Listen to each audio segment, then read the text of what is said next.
Hi guys, today we are going to start with magnetic effect of current, which is very important for class 12 board exams, whether it is CBSE, ISC or IB, whatever exam it is.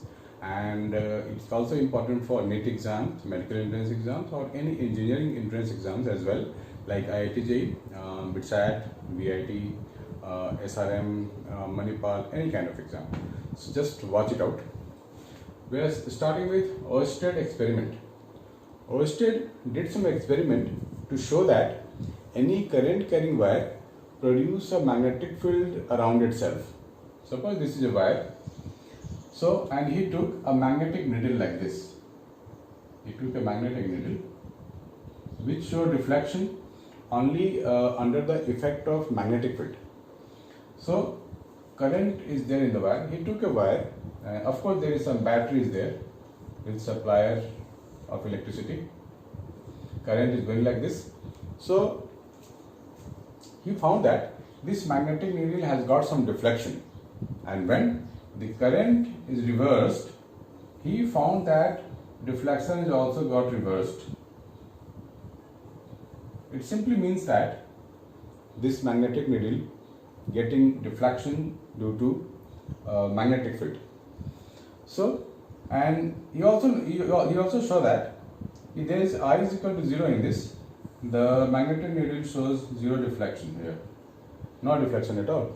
That means this current carrying wire always produce magnetic field around itself. Now there is some formula related to this, which was later on given by Biot-Savart's law. Biot-Savart's derived one formula called Biot-Savart's law. This was all about a wire having some small section, elemental wire DL, having some current in the wire, and there is a distance R at point P, and at that point we have to find the magnetic field. So this direction with this current element making an angle theta. So theta can be any angle, 0, 20, 30, 40, whatever. And accordingly we can find the magnetic field.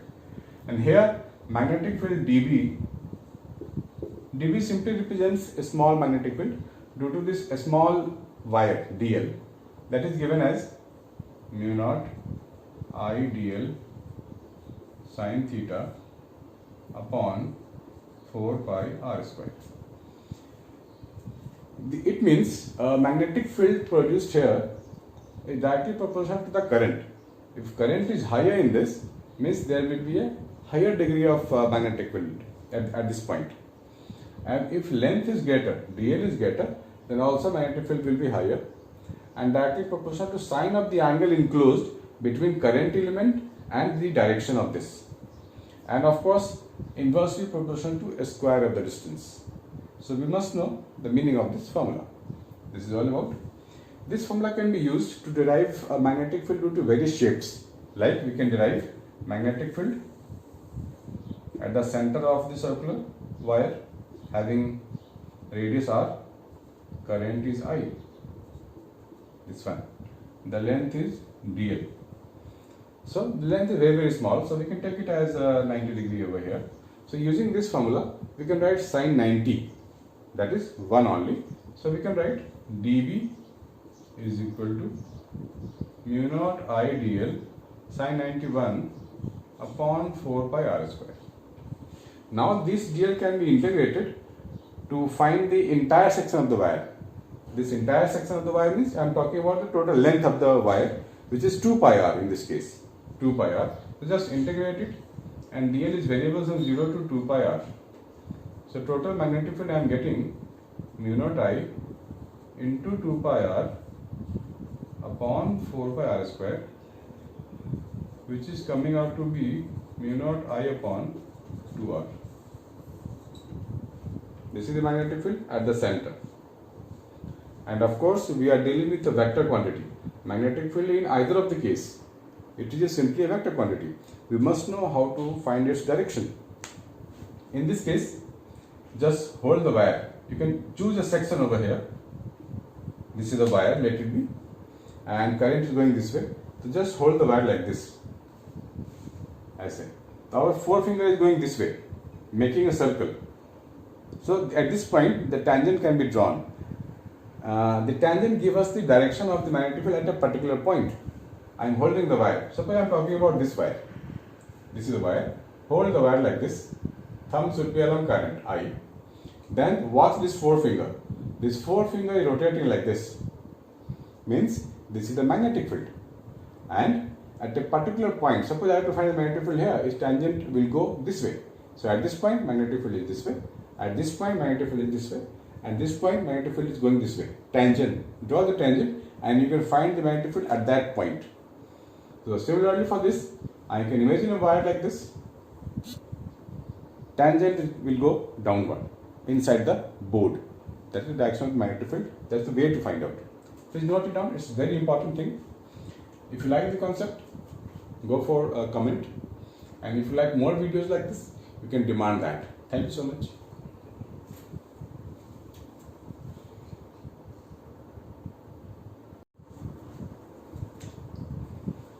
Hi guys.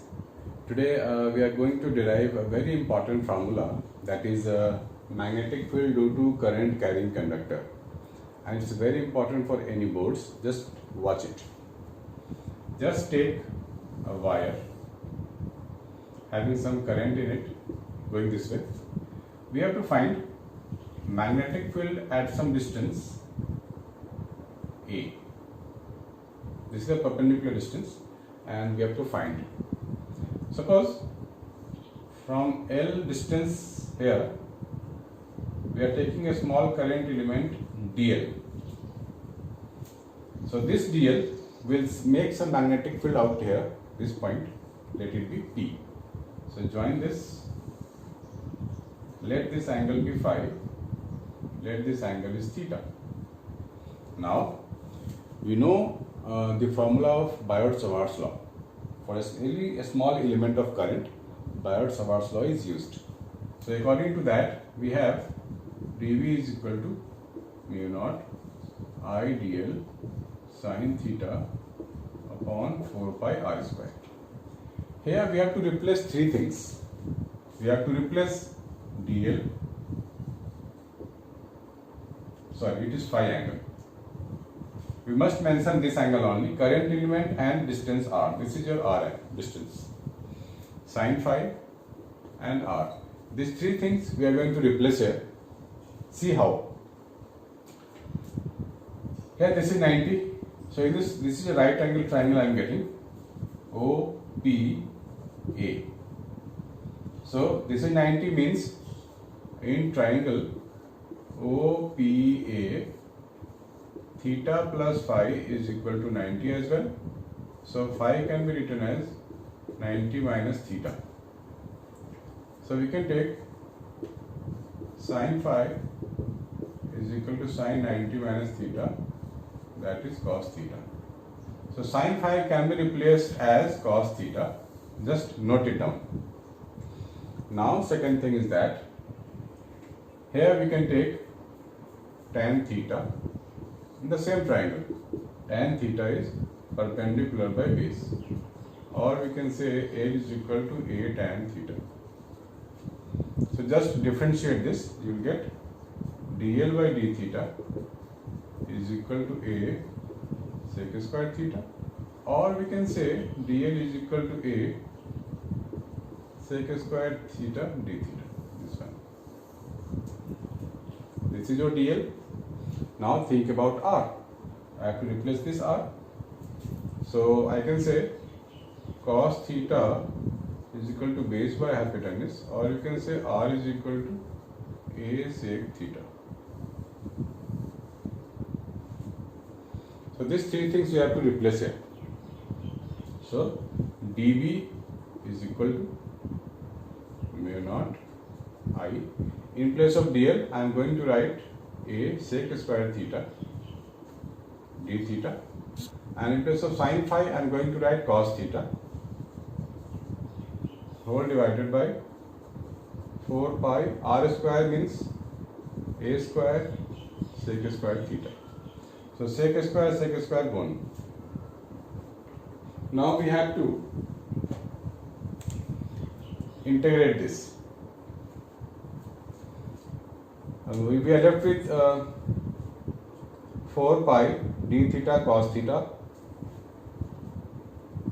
mu naught I upon 4 pi a integration of cos theta d theta, and just joining this like this and like this. So this angle I am going to take positive theta 1, and this direction I am going to take minus theta 2. This direction clockwise is positive, anti-clockwise I am taking negative. So theta is variable here from minus theta 2 to plus theta 1. Now integrate this, I am going to get B is equal to mu naught I upon 4 pi a, and integration of cos theta we know very well, that is sin theta only. So minus theta 2 plus theta 1. First we apply upper limit and then minus, then lower limit. So ultimately I am going to get mu naught I sin theta 1 plus sin theta 2 whole divided by 4 pi a. This is the total magnetic field at this point P. Please note it down, it's very important, and if you find it useful for you, go for the like, comment, share and forward, subscribe it. Thank you so much.